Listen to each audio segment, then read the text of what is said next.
Angin pintu gulung akhirnya sampai juga ke Pakistan. Berkat keunggulannya yang nyaman dan cepat, di sini juga bisa ditemukan di mana-mana.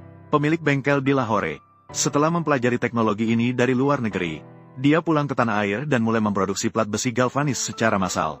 Akhirnya, berkat keterampilan ini, dia berhasil membeli mobil, rumah, dan menikahi wanita cantik. Bahan baku gulungan yang dibeli dengan harga grosir, pertama-tama akan dipotong di bengkel pemotongan yang telah disediakan. Karena produk yang dibuat adalah kustomisasi kelas atas. Ukuran pintu yang perlu diproses diukur dengan tepat di lokasi. Teknisi di bengkel pemotongan akan memotong bahan baku dengan akurat dan tanpa kesalahan. Langkah ini memerlukan kerjasama yang baik antara dua orang Pakistan untuk menyelesaikannya. Plat besi dipotong menjadi tebal sesuai dengan panjang yang dibutuhkan. Karena setiap panel sambungan pintu gulung memiliki ukuran yang sama. Selanjutnya, kita bisa menggunakan mesin potong vertikal yang lebih efisien untuk memotong. Pekerja hanya perlu meletakkan bahan baku secara rata di bagian pemotongan dan jalur masuk. Tidak lagi memerlukan intervensi manual. Bahan baku yang telah diproses sesuai dengan ukuran standar segera dimasukkan ke dalam mesin pengerol tepi. Melalui rol pembentuk banyak langkah di dalam mesin, tekanan diterapkan secara bergiliran. Maka plat besi dapat diproses menjadi struktur yang mirip dengan trapesium. Celah sama jarak di kedua sisi plat besi. Ini memudahkan nantinya sesuai kebutuhan. Menggabungkannya bersama. Ketika jumlah bahan baku yang diproses cukup banyak, sekarang harus membiarkan di dalam bengkel.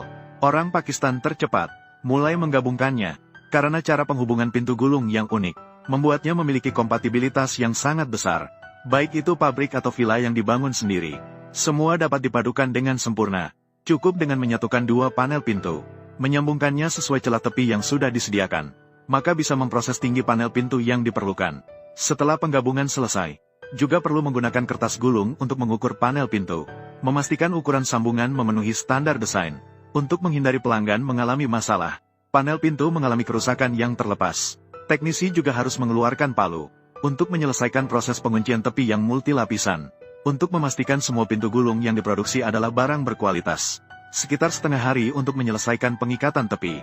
Di atas papan pintu, juga perlu memasang beberapa perangkat penarik untuk membuka dan menutup pintu, agar seluruh panel pintu dapat beroperasi secara bersamaan. Bersamaan dengan perakitan panel pintu yang mendekati akhir, bengkel pengolahan di sisi lain, teknisi juga baru saja menyelesaikan mekanisme gulung yang paling penting. Sekarang harus menghubungkan mekanisme putar dengan panel pintu. Mengatur dengan sederhana, memudahkan pemindahan dan pengangkutan selanjutnya. Dari gerakan yang dilakukan sang teknisi dengan cepat, setidaknya memiliki pengalaman kerja selama 20 tahun. Barulah bisa melakukan dengan secerdas ini. Karena pintu gulung berbeda dari peralatan rumah tangga kecil lainnya, pelanggan di rumah tidak bisa memasangnya sendiri. Jadi, hari ini di bengkel ini, juga dengan perhatian menyediakan layanan pemasangan di